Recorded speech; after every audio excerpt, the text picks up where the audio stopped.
In 2002, my brother changed. Our country was changing too, filling like a bucket with squirming fears and the blunt things we use to club them.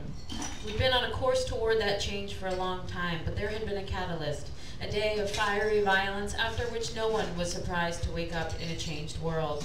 But there had been no such day in my brother's life, not that I knew of. I wished that there were, that I could have somehow expected to wake and find him changed. He'd spent his senior year of high school brooding, stoned, painting self-portraits, stunning and dark.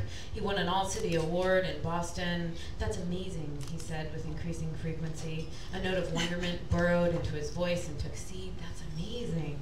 About the peepers chirping in the pond as the summer drew over us. "That's amazing." An old PJ Harvey song I put on a mixtape for him, some trash, about a highway. "He's being so nice," my mother whispered, and I nodded. His pupils spread over the green of his eyes like night settling on our pond. The vacuum of his depression gave way to a wonderment in all of life, it seemed, tears welling at songs, sunsets, the plight of a world he wanted to save. Ideas roiled in him, spilling onto broad sheets of paper scrawled furiously in a spiral-bound notebook that he never put down. He found an old briefcase in the basement of our childhood home that had once belonged to our maternal grandfather. He'd made a discovery and was guarding it. His embrace of the world around him tightened, and thinning and sleepless, he started to look like someone battling something. I was battling something too. That summer, I'd come back to Massachusetts from my life in New York, hoping I could break the embrace of my own demons. I was finishing college, working as a professional dominatrix in Manhattan, and fighting an addiction to heroin that I divulged to no one. Back and forth, I drove to see a boy on the North Shore, never knowing if it was him or the drugs that I needed. At home, I kept a plastic bottle of Gatorade mickeyed with methadone to chase the sickness this last time, this last time, this last time, this last time. My brother disappeared. Our mother found him in the morning, naked, his body scribbled with bloody scratches from the brambles in the woods near our home. He'd been running all night with the coveted briefcase. They'd bugged him, had helicopters, wanted to steal his discovery, a mathematical equation, a theory we didn't know. He wouldn't tell us. Who, we asked. CIA, he said. He pulsed with fear, my little brother, in his big body. He'd grown into his oversized head, the beauty of those eyes, and whatever had opened him so wide, now it was crushing him. He'd always felt like mine. Like me, he was born at home, all 10 pounds of him in June of 1984, surrounded by midwives and sunshine and my mother screaming as that big head split her open, squeezing my father's hands bloodless. In telling people I was present at his birth, I'm sometimes met with looks of horror. As an adult, I can see how such an experience might traumatize some almost 4-year-olds. But on the cassette tapes recorded that day, over my mother's screams and the encouraging murmurs of her midwives, my own small voice rings out, elated. In the photos, I kneel beside her naked body, a toy stethoscope dangling from my ears, one pudgy hand pressing the diaphragm to her chest. I probably thought I delivered him. We would have ended up committing him if he hadn't gotten so scared. I don't think he believed us, that no one was chasing him, that our phones weren't bugged, but he started to want to. I hated being so grateful for his fear. I hated feeling so relieved when the drugs finally knocked him out and he slept for so long.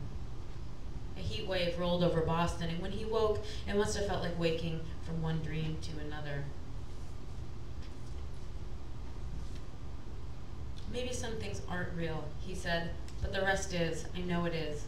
He picked at his ragged fingernails, each crowned with a stripe of dirt. Their diagnoses are bullshit. All they have are lists of symptoms and a definition that they made up. They pretend God wrote the fucking DSM or something. Pulse trilling, I nodded. I agreed with him, but it didn't matter. I just wanted him to take those pills. I wanted him back in himself. He was my memory, recalled the moments of our shared childhood better than I ever could with my flickering kaleidoscope. The world is fucked up, he went on. People are fucked up. The way we live is sick, but they want me to take pills to keep accepting it. This was also true.